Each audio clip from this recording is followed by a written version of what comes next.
20 साल बाद एक बार फिर से तालिबान अफगानिस्तान की सत्ता में वापस आ चुका है। अफगान राष्ट्रपति अशरफ गनी देश छोड़कर भाग गए। अमेरिकी सेना भी जा चुकी है। पीछे पीछे तमाम देशों के दूतावास आदि भी बंद हो रहे हैं।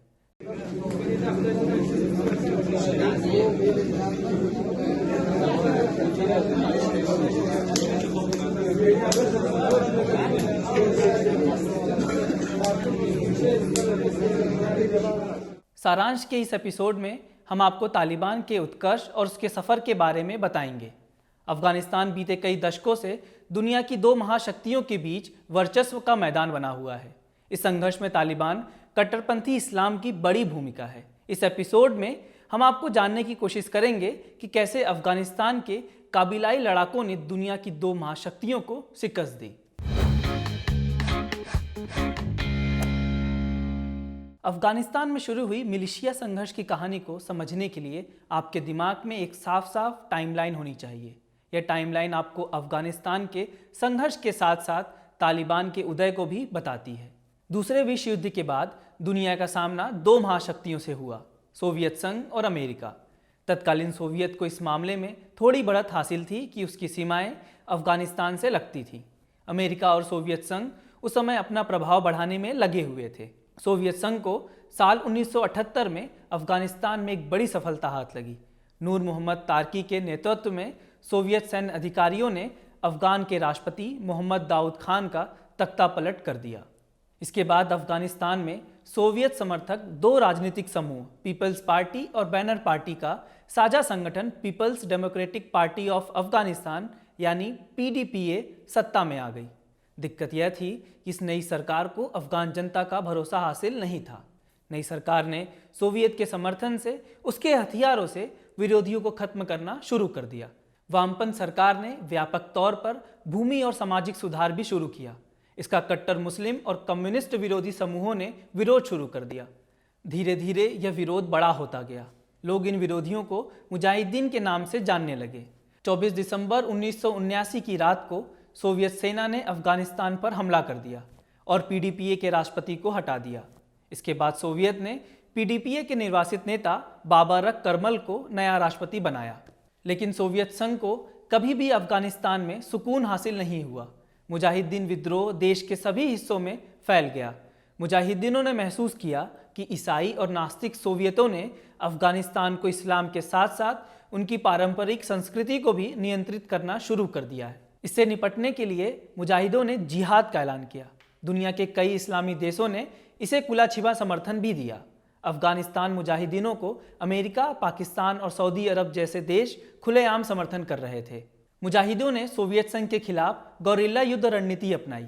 वे हमला करते और फिर पहाड़ों में गायब हो जाते। उन्होंने सोवियत संघ से छीने हथियार और अमेरिका, ब्रिटेन और पाकिस्तान के जरिए दिए जा रहे हथियारों का इस्तेमाल सोवियत सेना के खिलाफ किया। सोवियत संघ ने मुजाहिदीन को मिल रहे नागरिक समर्थन को खत्म करने के लिए ग्रामीण इलाकों में बमबारी की और आबादी को हटाना शुरू कर दिया।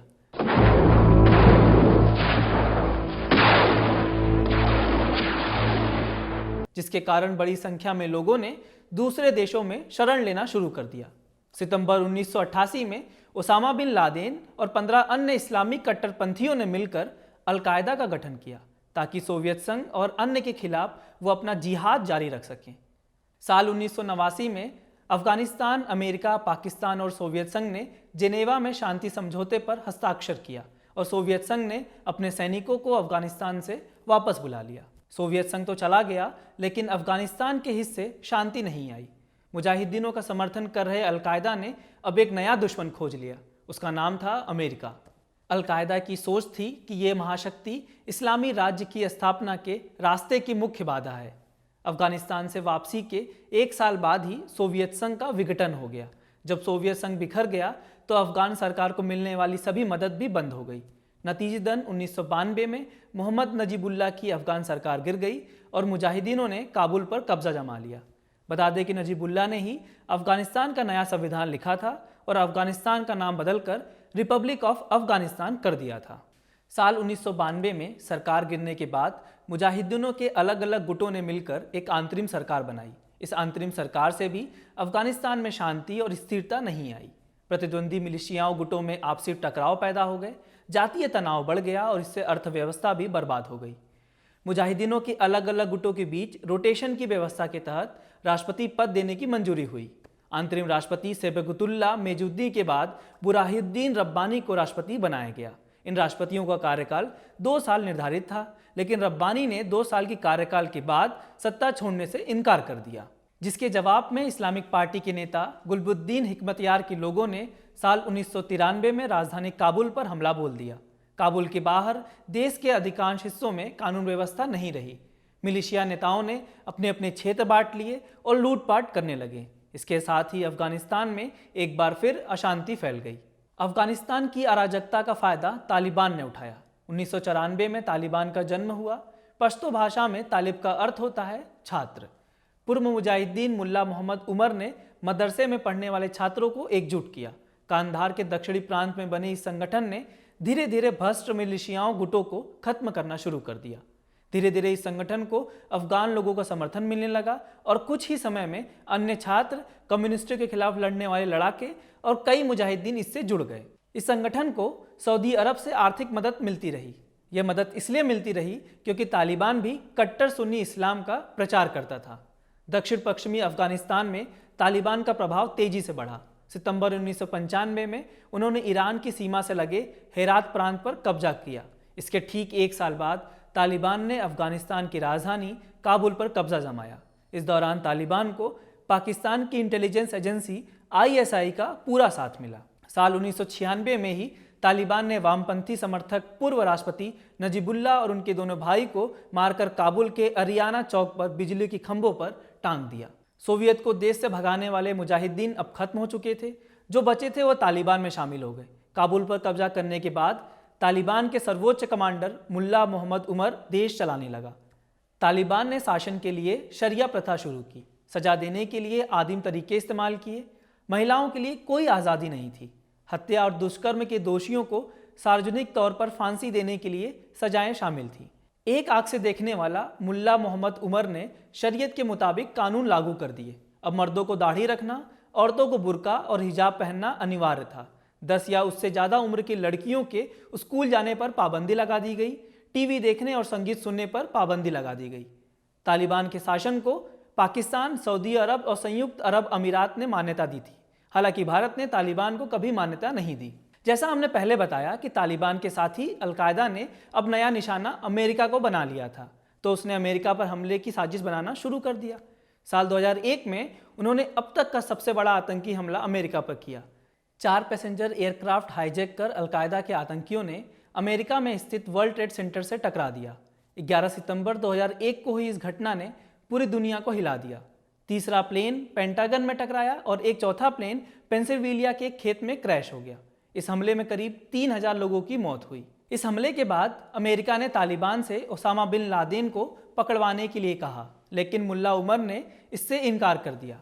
मुल्ला उमर के इस इनकार के बाद अमेरिका ने अलकायदा प्रमुख ओसामा बिन लादेन की तलाश शुरू कर दी। साथ ही तालिबान के नेताओं की दुनिया भर में धरपकड़ शुरू हो गई। अलकायदा और तालिबान पर प्रतिबंध लगा दिया गया। 7 अक्टूबर 2001 को अमेरिका के नेतृत्व वाले मिलिट्री संगठन नाटो ने अफगानिस्तान पर हमला बोल दिया। जल्दी तालिबान के पैर काबुल से उखड़ गए। हामिद करजई को अफगानिस्तान का अंतरिम राष्ट्रपति बनाया गया। सितंबर 2001 से 2004 तक तालिबान के जाने के बाद उन्होंने अंतरिम तौर पर सत्ता संभाली। इस दौरान अमेरिकी सेना समेत पश्चिमी देशों के 1,30,000 से ज़्यादा सैनिक तालिबान को खत्म करने के लिए अफगानिस्तान में आए। तालिबान के जाने के बाद 2004 में अफगानिस्तान में पहली बार राष्ट्रपति पद के लिए चुनाव हुए। पहले चुनाव में 55% के साथ हामिद करजई की जीत हुई। वह 2009 से फिर से राष्ट्रपति चुने गए और 2014 तक इस पद पर रहे। जिस मकसद के लिए अमेरिका ने अफगानिस्तान पर हमला किया था, उसे अमेरिकी सेना ने 2 मई 2011 को पूरा कर लिया। यूएस सेना ने पाकिस्तान के अबोटाबाद में ओसामा बिन लादेन को मार गिराया। इसके बावजूद भी अमेरिका समेत पश्चिमी देशों की सेना अफगानिस्तान में बनी रही। तालिबान के प्रमुख मुल्ला उमर की साल 2013 में अफगान इंटेलिजेंस के अनुसार पाकिस्तान के कराची में मौत हो गई, लेकिन पाकिस्तान ने इस बात से इनकार किया था। लादेन और मुल्ला उमर की मौत के बाद यह संगठन कमजोर हो गया। साल 2014 में नाटो ने सुरक्षा अभियान बंद करने का ऐलान किया। अमेरिका ने भी अपने सैनिकों को टुकड़ों में वापस बुलाना शुरू कर दिया। साल 2015 में तालिबान एक बार फिर से सक्रिय हुआ। उसने अफगानिस्तान के कई हिस्सों में आत्मघाती हमले, कार बम धमाके और गोलाबारी की घटनाओं को अंजाम दिया। इस दौरान काबुल में संसद की इमारत पर भी हमला हुआ। मुल्ला मंसूर तालिबान का नया प्रमुख बना, जिसे 2016 में अमेरिका ने एक ड्रोन हमले में मार गिराया, जिसके बाद से लेकर तालिबान की कमान हिबतुल्लाह अखुंदजादा के पास है। साल 2014 में अशरफ गनी के सत्ता संभालने के बाद जब तालिबान ने हमले तेज कर दिए तो 2016 में अमेरिका के राष्ट्रपति डोनाल्ड ट्रंप ने सैनिकों की वापसी की पुरानी टाइमलाइन को खत्म कर दिया। 18 साल से जारी इस खूनी संघर्ष को खत्म करने के लिए अमेरिका और तालिबान के बीच कतर के दोहा में एक शांति समझौते पर हस्ताक्षर हुआ और दोनों पक्षों ने कहा वो अफगानिस्तान में शांति स्थापित करना चाहते हैं और इसके लिए बातचीत करेंगे। समझौते के तहत अमेरिका और नाटो ने कहा अगर तालिबान ने समझौते का पालन किया तो 14 महीनों के भीतर अपने सैनिकों को वापस बुला लेंगे। इसी साल सत्ता में आए नए अमेरिकी राष्ट्रपति जो बाइडेन ने अफगानिस्तान से पूरी तरह से बाहर निकलने की समय सीमा 11 सितंबर तय कर दी। अमेरिका और तालिबान की बैठक के बाद तालिबान और अफगानिस्तान के बीच बातचीत शुरू हुई। बातचीत के बीच ही तालिबान अफगानिस्तान पर अपनी पकड़ मजबूत करता गया। 18 जुलाई को हुई बातचीत के कुछ ही सप्ताह के भीतर तालिबान ने 10 प्रांतीय राजधानियों पर कब्जा कर लिया। देखते देखते 15 अगस्त को तालिबान अफगानिस्तान की राजधानी काबुल में घुस गया, वो भी अमेरिका के देश छोड़ने की अंतिम तारीख से पहले ही। तालिबानियों ने इस बार सुपर पावर अमेरिका और पश्चिमी देशों को हरा दिया। तालिबान के तकरीबन 85,000 लड़ाके अफगान सेना के 3 लाख सैनिकों आधुनिक सज्जो सामान पर भारी पड़ गए। तालिबान के काबुल पहुंचने से एक दिन पहले ही अफगानिस्तान के राष्ट्रपति अशरफ गनी परिवार सहित देश छोड़कर चले गए। वो फिलहाल यूएई में रह रहे हैं। गनी ने अपने एक बयान में कहा उन्होंने रक्तपात से बचने के लिए देश छोड़ने का फैसला किया।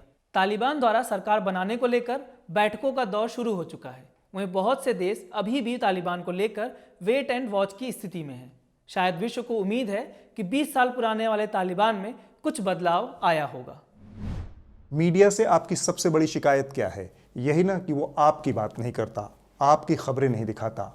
इसका इलाज ये है कि मीडिया में आप इन्वेस्ट करें ताकि मीडिया आपकी बात करे। सब्सक्रिप्शन आधारित मीडिया इसका जवाब है। hindi.newslaundry.com पर जाएं, न्यूज़ लॉन्ड्री को सब्सक्राइब करें।